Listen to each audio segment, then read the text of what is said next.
Hey folks, I'm on my walk today and I thought I might use the time to discuss something and hopefully not get hit by a car in the process.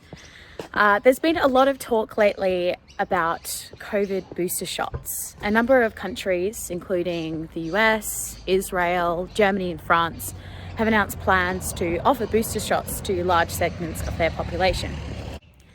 But this has been quite controversial as the number of doses in circulation are finite and many people in the world are still waiting on their first dose. As of today, 60% or so of the world have not received a first dose of a COVID-19 vaccine, and in lower income countries, that figure goes to around 98%. So today I thought it would be a good time to discuss some of the science behind booster shots. So what are they, how do they work, and do we really need them for COVID-19 vaccines? Vaccines work by exposing us to small fragments or weakened forms of disease-causing viruses. Our immune system recognizes the virus as dangerous and remembers it in case we encounter it in the future so that we can easily fight it off. Over time, this immune memory and the associated protection may weaken. So we might need a booster shot to remind the immune system again.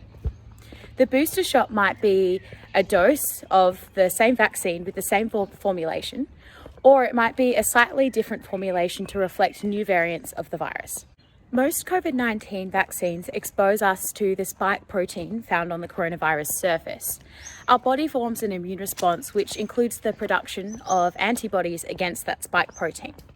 The antibodies stick around for a while after vaccination, and if we get infected with coronavirus in the future, the antibodies can bind to the virus and stop it from entering cells, as well as leading to it being destroyed.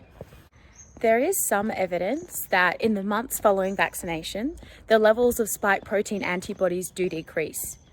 But what we don't understand is whether that actually correlates to a reduction in the level of protection against the virus.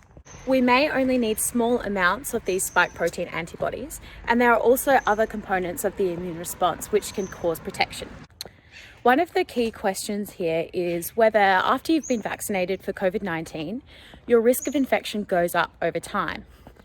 Real-world data from Israel suggests that individuals vaccinated earlier in the year, for example, January and February, may actually have a higher rate of infection than those vaccinated later in the year, for example, March or April. But what we have to consider is that these groups of people may not be directly comparable.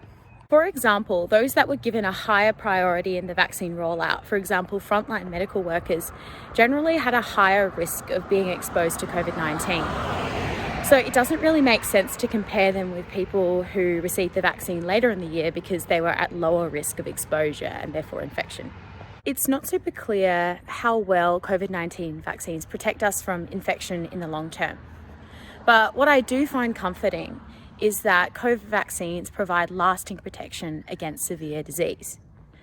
Clinical trial and real-world data show that for 6 months or more after vaccination, people are significantly less likely to end up in hospital, even if they get infected with the Delta variant.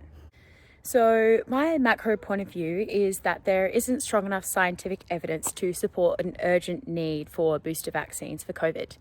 But it will be interesting to see what comes out over the next few months, and maybe I'll change my perspective on that one. And judging by the level of light around here, it's clear that this walk has gone on for much too long. I will say bye now, and thanks for listening, folks.